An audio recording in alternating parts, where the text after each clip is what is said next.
A large part of the European population currently lives in cities, and this number will continue to grow. Ensuring their quality and at the same time ensuring that their development is an opportunity to improve the quality of life for people, but also for the planet, is a priority for cities like this one, the one we find ourselves in today. Grenoble has been chosen as a European Green City in 2022, among other things for its urban design.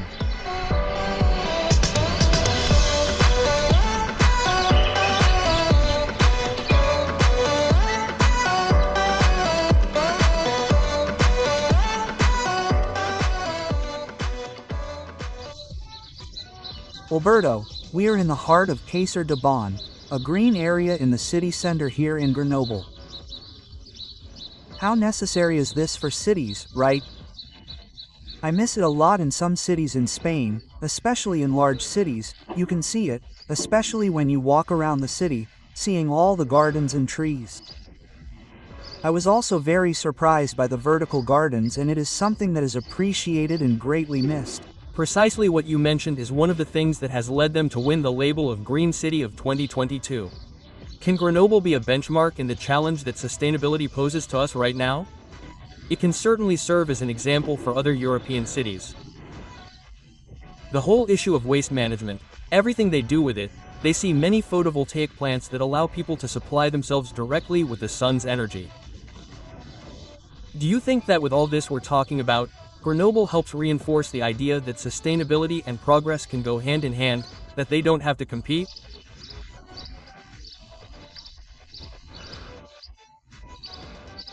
Whenever new neighborhood or architectural projects are wanted, they could always look for that aspect of reuse and not always create from scratch.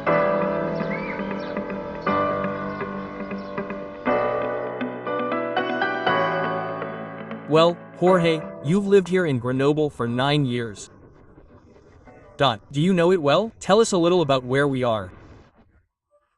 We are in a co-owned property in the Bon neighborhood, which is a neighborhood known as Eco-Quartier, which provides another idea of the city that people don't know about. They see it in other places, people value green spaces without cars, and it's easier to get around by bike. And what is the differential value of these eco-neighborhoods? What change have they introduced in the city of Grenoble? They have created open spaces. In this city that is very cloistered by the mountains, it is much appreciated that there are large squares where there were no large green spaces, so that people do not have to go to the mountains to find them. And one thing you notice is that families stay in these neighborhoods because there is more nature, because there are fewer cars, because there is a better quality of life in general. And do you think that this can help to replicate it in other areas of the city? Do you think it is a trend? It is moving in this direction, in this city in particular.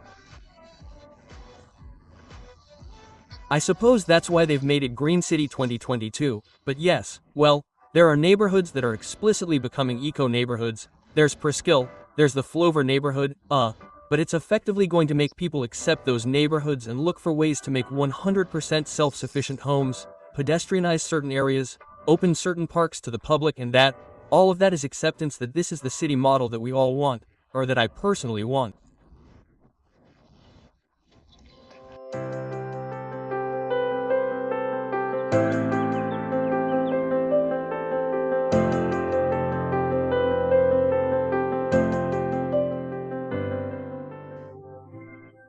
Spanish cities in 2030 should be characterized by two fundamental elements.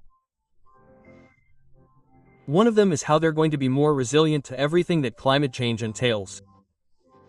The other element that has to be much more present in Spanish cities is the circular economy. All the waste that we generate in cities, we should be able to reinsert it into the production process in such a way that we are much more efficient.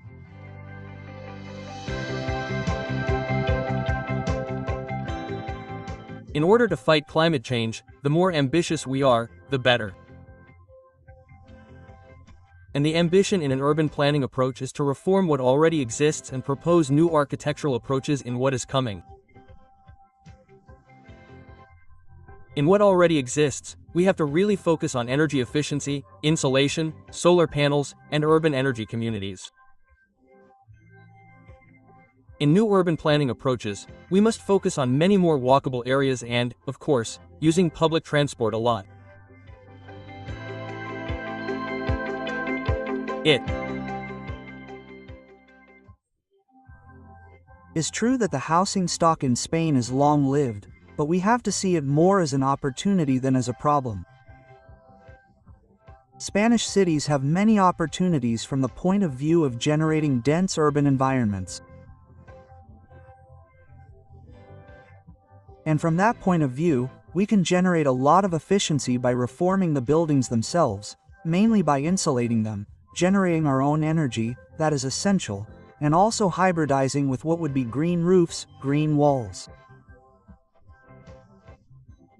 In other words, we have to start hybridizing vegetation in cities much more. We have to see it very present, not only in gardens, not only in flower beds, so that it can increasingly constitute an ecosystem and cause the temperature to drop.